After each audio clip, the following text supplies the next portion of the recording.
Hello everyone, welcome to my mini blog. आज चाहिँ हामी आपुरै जाँदैछौँ दुईजना मिलेर। आज मेरो अफ डे थियो अनि जाँदै पेट्रोल कम थियो, त्यही भएर हामीले दोगरेको पेट्रोल पम्पमा गएर पेट्रोल राखेर जाने सोच्यौँ। अनि पेट्रोल राखेर हामी हिँड्दै अब पुग्यौँ। बुढाबुढी धेरै पछि यसरी घुम्न पाएको थिएनौँ। घुम्न भन्नाले पनि सँगै यसरी टाइम स्पेन्ड गर्न पाएको थिएनौँ, धेरै भइसकेको थियो। त्यसपछि गफ गर्दै मस्तीले गयौँ है साथीहरू। हेर्नुहोस् मजा आयो, गफ गयौँ। अब म के गफ हानिरहेको थिएँ, मलाई धौ भयो बुढी लास्टै तिमीले चलाऊ आज भने। अनि मैले पनि ल त नि चलाइदिन्छु भनेर एकछिन स्कुटी चलाएँ है गाइज। हेर्नुहोस् हजुरले देख्न सक्नुहुन्छ, चलाइरहेको छु, गफ पनि हानिरहेको छु फेरि। अनि त्यसपछि बेला बेलामा मेरो भिडियो पनि गराइदिरहेको रहेछन्। मलाई थाहा थिएन साथीहरू भिडियो बनाइदिएको चाहिँ। अब भिडियो बनाउँछु भन्ने त सोचिरहेको थिएँ, धेरै भयो नि त मैले भिडियो बनाउने स्टप गरेको। अनि यसो आज भिडियो बनाऊँ न त भनेर भने। अनि पुग्दै हामी चाहिँ मेरो देवर बाबु र देउरानीले चाहिँ गिफ्ट पसलको ओपनिङ थियो, त्यहाँ ओपनिङमा पनि बोलाएकी थिइन्। अनि एकछिन गयौँ हामीले। अनि घडी हेरेमा केही किनिदिन पऱ्यो, अनि घडी हेऱ्यौँ, एउटा घडी पनि लिएर आयौँ। अनि त्यसपछि त्यहाँबाट हामी चाँडै निस्क्यौँ। निस्केर अङ्कल आन्टीकोमा गयौँ। अनि त्यहाँ चाहिँ गाई भैँसी थिए। अनि त्यसपछि भैँसीहरू थिए। अनि जाऊँ न त एकछिन भनेर गयौँ भैँसीहरूलाई चलाउँदै। अनि मसँग सँगै हिँडेको चाहिँ मेरो अङ्कलको छोरी, कान्छी छोरी, मोटी छिन्।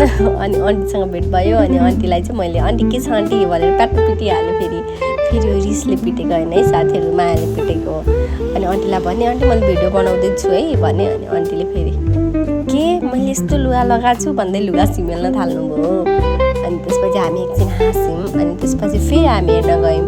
अनि यो चाहिँ गाई पनि रहेछ साथीहरू, मैले बिर्सेछु। अनि मैले गाईलाई गौमातालाई चाहिँ ल मलाई ढोकिदेऊ भने।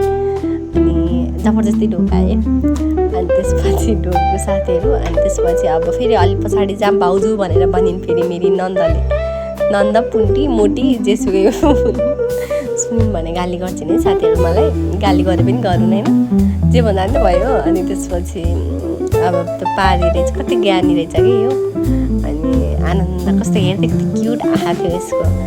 भाउजू त्यो अर्कोसँग पनि जानुहोस् भनिरहेको थियो मलाई, किनकि त्यो लास्टै फटा रहेछ क्या। त्यही भएर चाहिँ ठिकै छ त जान्छु भने गएँ। त्यसलाई ढोकाउनु खोज्छु, ढोक्नै मान्दैन साथीहरू। अनि त्यसमा डराएँ। अनि आएँ। अनि त्यसपछि अब फेरि पार्टीसँगै गएँ। फेरि यो सानो थियो नि त, क्युट थियो।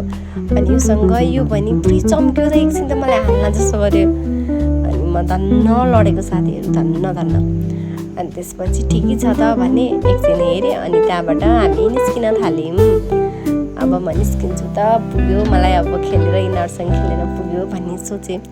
अब म निस्किन थालेँ। अनि निस्किसकेपछि अब घर जाऊँ भन्ने कुरा भयो। अनि हामीले चिया सबै खाइसक्यौँ है साथीहरू। फेरि मैले त्यहाँ भिडियो बनाउनु बिर्सेछु। अनि हामी निस्किँदै बाटोमा पानी पर्यो। पानीले चुत्रुक्कै भिजाएको साथीहरू हामीलाई। हजुरले हेर्न सक्नुहुन्छ म कस्तो हालतमा आएर यस्तो भिजेको हालतमा थिएँ। अनि हामी घर आयौँ साथीहरू। ल मेरो भिडियो हेर्ने टुङ्गाउन चाहन्छु मैले। By by, love you guys. धेरै माया गरिदिनु होला। Okay by by.